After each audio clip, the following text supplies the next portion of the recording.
Previously on As You Like It, the two sons of Sir Rowland Boys, Oliver and Orlando, can no longer contain their disdain for each other. Oliver refuses to give Orlando his inheritance, at least as his father had wished, and Orlando rebels against his fate. Learning about the wrestling tournament being held at court, Oliver conceives a plan to use the champion, Charles, to injure or kill his brother.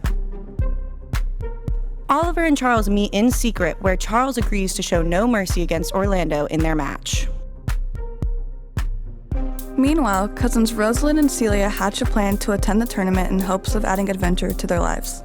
Little did they know, Orlando and Rosalind will discover more than a love of wrestling. While the Duke was impressed with young Orlando's victory over the champion, he couldn't hide his disappointment upon learning Orlando was the son of his rival, Sir Rowland.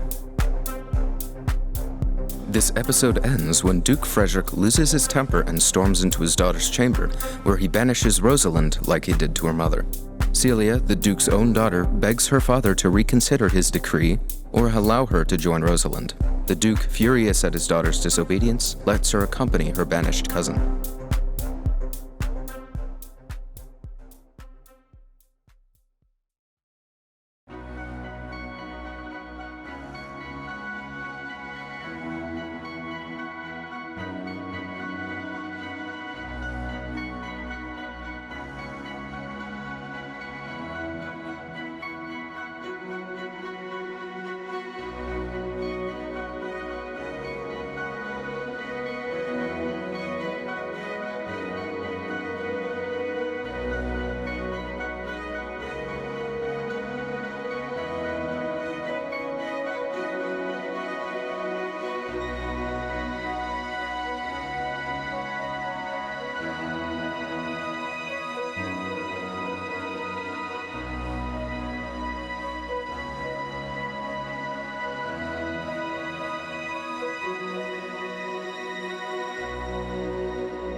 It can't be possible that no man saw them.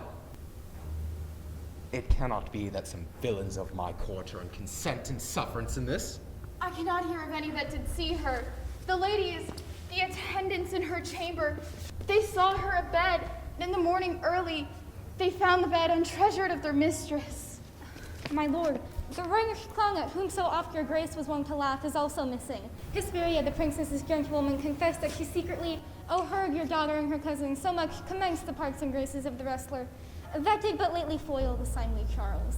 And she believes wherever they are gone, that youth is surely in their company. Send to his brother and fetch that gallant hither. If he be absent, I'll make his brother find him. And let not search and inquisition quail to bring these foolish runaways.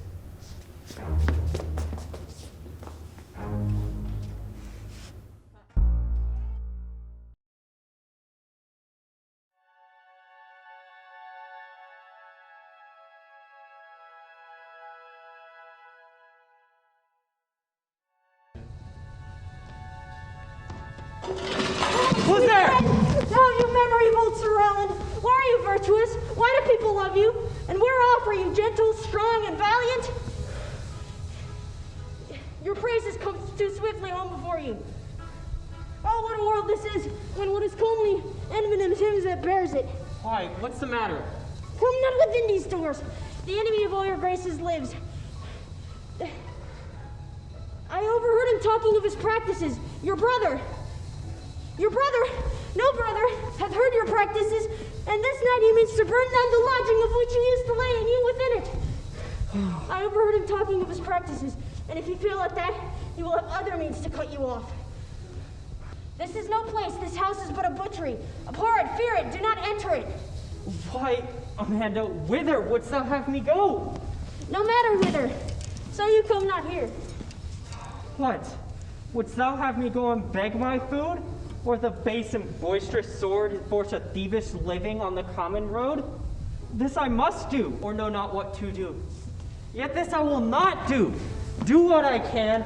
I rather will subject me to the malice of a diverted blood and bloody brother. I have 500 crowns. 30 higher I saved under your father. All this gold I give you. Just let me go with you.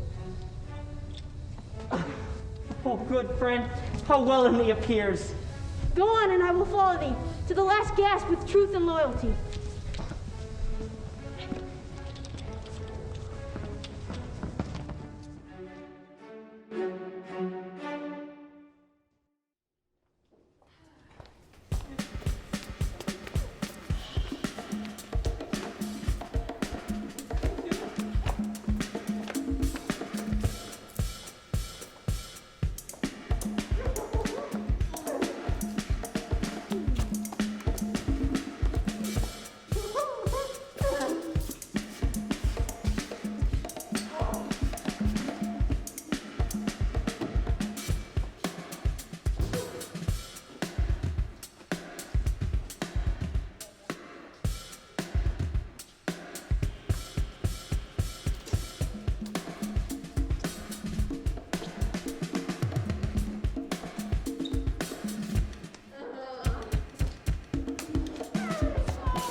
I could find in my heart to disgrace my man's apparel and cry. Oh, like a woman, but I must comfort the weaker vessel. For doublet and hose should offer courageness to petticoats, and therefore good courage, Aliena. I pray you, bear with me. I cannot go further. I had rather bear with you than bear you. Well, this is the forest of Arden. Aye, now am I in Arden, the more full-eyed. When I was at home, I was in a better place, but travelers must be content. I be so good touchstone.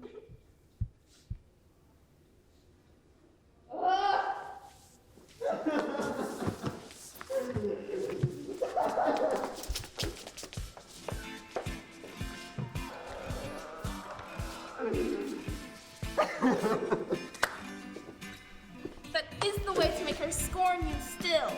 Oh, great! I love you! Oh, I still love her! I hardly guess. For I have loved ere now. Queen, thou canst not guess. But if thy love were ever like mine, for sure I think did never man love so. How many actions most ridiculous has thou been drawn to by thy fantasy? Into 1,000 that I have forgotten. Oh, thou didst her love so heartily, if thou rememberest not the slightest folly that ever love make thee run into. Thou hast not loved.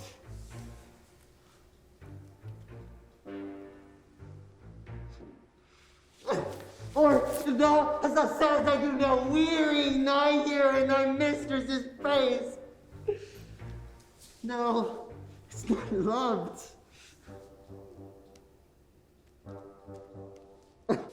Or if thou hast not broken from company of Garotales, my passion now makes me. No, it's not love. Oh, spare me. Spare me. Spare me.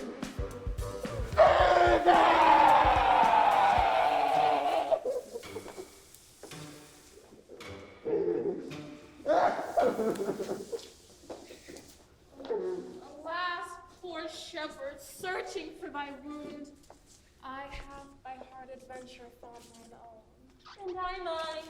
I remember when I was in love. Oh, We that are true lovers run into strange papers, but all is mortal in nature, so is all in nature, love, mortal in folly. I pray you, one of you ask yon man if he for gold will give us any food.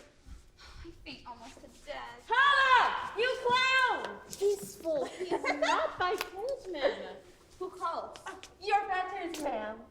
Else are they very wretched. peace I say. And good even to you, friend. And to you, gentle sir, and to you all. I pray thee, if that love or gold can in this desert place buy entertainment, take us to where we can feed and rest ourselves. For this is a young maid with travels much oppressed and fares for a successor. Fair sir, I pity her, and wish for her sake more than for mine own. My fortunes were more able to relieve her. But I am shepherd to another man. My boss, he's of churlish disposition, and little recks find the way to heaven by doing deeds of hospitality. Besides, his coat, flocks, and bounty feed are now on sale, and at our sheepcote now. But what is, come see, in my voice most welcome shall you be. What is he? He that shall buy his flock and pasture. That young man you saw your bed erewhile, that little cares for buying anything. Well, I pray thee, if thou speak with honesty, buy thou the cottage, flock, and pasture, and thou shalt have to pay for it of us. And we will mend thy wages.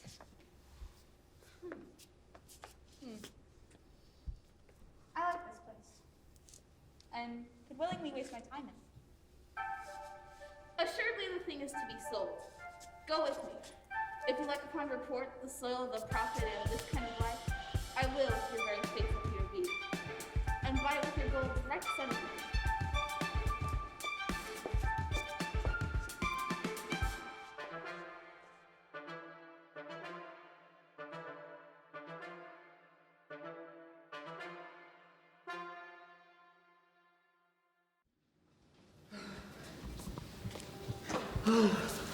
Dear friend, I can go no further. Oh, I die for food. Here I lie down and measure out my grave. Farewell, kind friend. How now, Amanda? No greater heart in thee? Live a little, comfort a little, cheer thyself a little. If there live anything in this uncouth forest, I shall either be food for it or bring it for food to thee.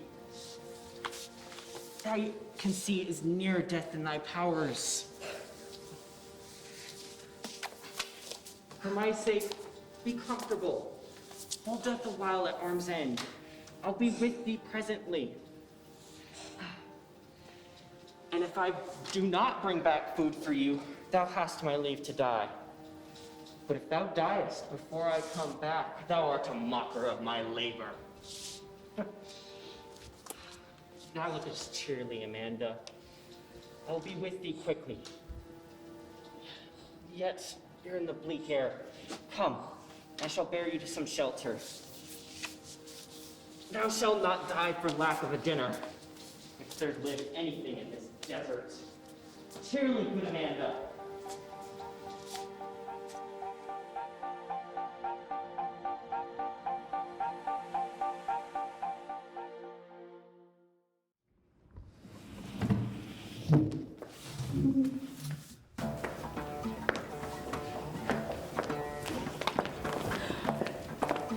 How my co-mates and sisters in exile has not old customs made this life more sweet than that of painted palm, and not these woods more free from peril than the envious port. Here take upon us but the penalty of Adam, as the seasons different and icy fade, and trollish chiding of the winter wind, which when it bites and blows upon my body, even till I shrink with cold, I smile and say, this is no flattery. These are my counselors that feelingly persuade me what I am. And sweet are the uses of adversity, which like the toad, ugly and venomous, wears yet a precious jewel in his head. And this our life, exempt from public haunt. Find tongues in trees, books in the running brooks, sermons in stone, and good in everything. I would not change it. Forbear, I say!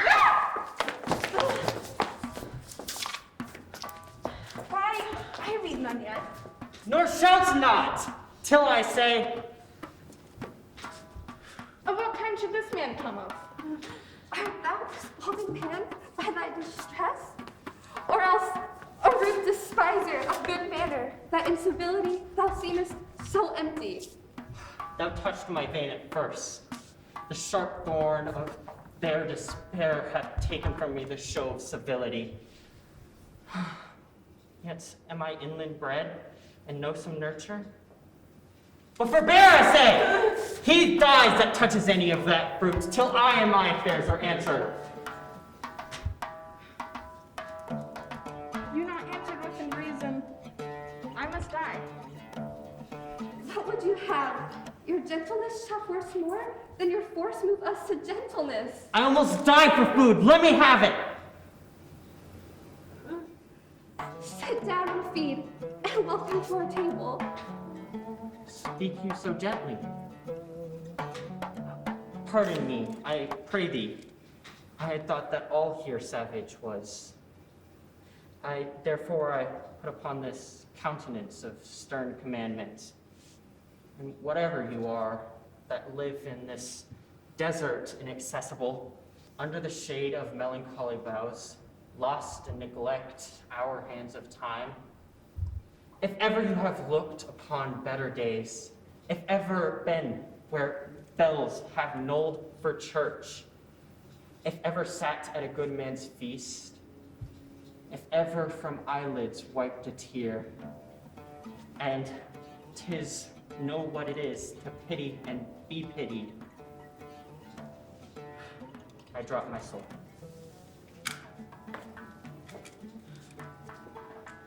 True is it that we have seen better days, and with holy bell been moved to church, and sat at good men's feast, and wiped our eyes of drops the sacred pity hath engendered.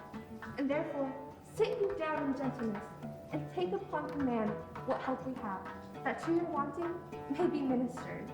Then, but forbear a little whiles like a doe I go and find my fawn, and give it food. There's an old dear friend, who hath after me many a weary step limped. Till she first be sufficed, forbear, and I will eat no more. Go find her out, and we will nothing waste till your return. I thank ye, and be blessed your good comfort. Thou seest, we are not all alone, unhappy.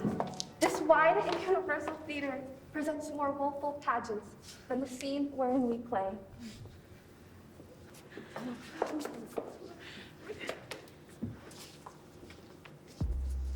All the world's a stage, and all its men and women merely players. They have their exits and their entrances, and one man, in his time, plays many parts. His acts being 7 ages. At first the infant, mewling and puking in the nurse's arms. And then the whining schoolboy, with his satchel and shining morning face, creeping like a snail, unwillingly to school. And then the lover, sighing like a furnace with a woeful ballad made to his mistress's eyebrow. And then the soldier, full of strange oaths and bearded like the pari, jealous in honor, sudden and quick in quarrel, seeking a bubble reputation even in the cannon's mouth. And then the justice, in fair round belly, with good capon mind, with eyes severe and beard of formal cut, full of wise saws and modern instances. And so he plays his part. The 6-stage shift into lean and slippered pantaloon, the spectacles on nose and pouch on side. A world too wide for his shrunk shank and big manly voice. Turning again toward childish treble, pipes and whistles at the sound. Last scene of all that ends this strange eventful history is second childishness and near oblivion. Sans teeth, sans eyes, sans teeth, sans everything.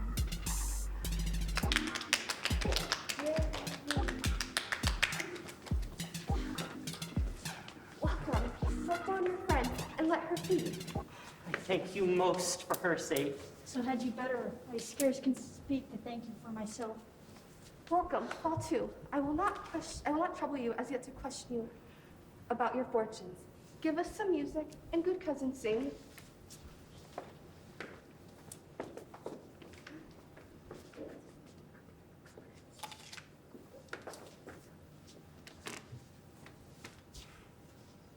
They go to see the fire burning in your heart.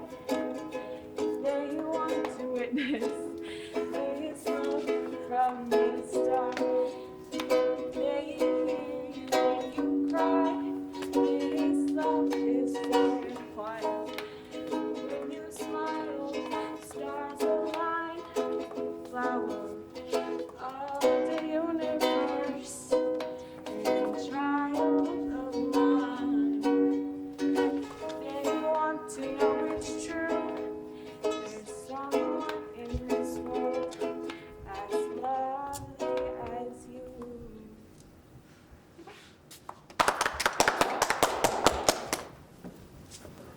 If that you were the good Sir Roland's son, as you whispered faithfully that you were, and as mine eye thou's effigies witnessed, most truly livid in living in your face. Be truly welcome hither. I am the Duchess that loved your father, the residue of your fortune.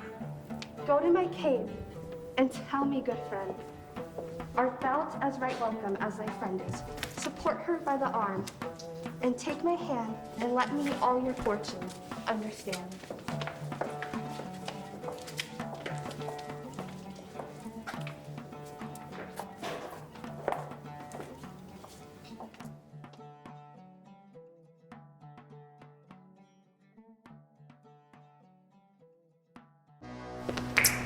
Not seen him since?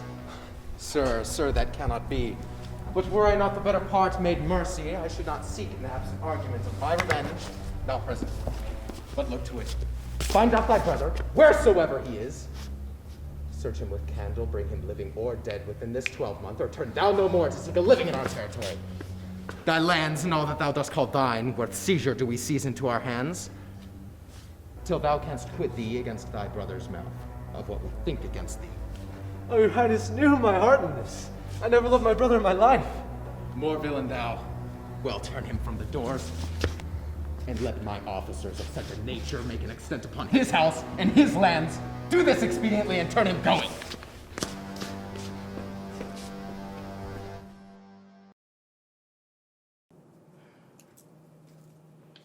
Oh, Rosalind.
And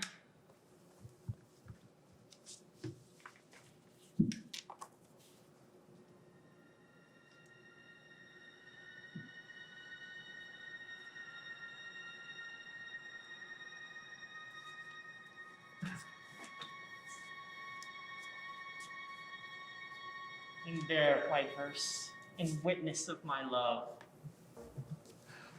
And thou, thrice crowned Queen of Night, with thy chaste eye, under the pale sphere above,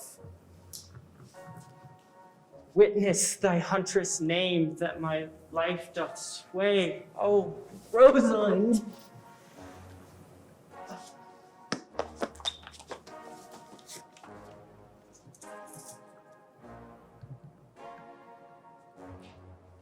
These trees shall be my books, and in their barks, my words all character. Every eye that in this forest doth look shall see thy virtue expressed. Run, run, Orlando! Carve in every tree the pure, the chaste, and unexpressive she.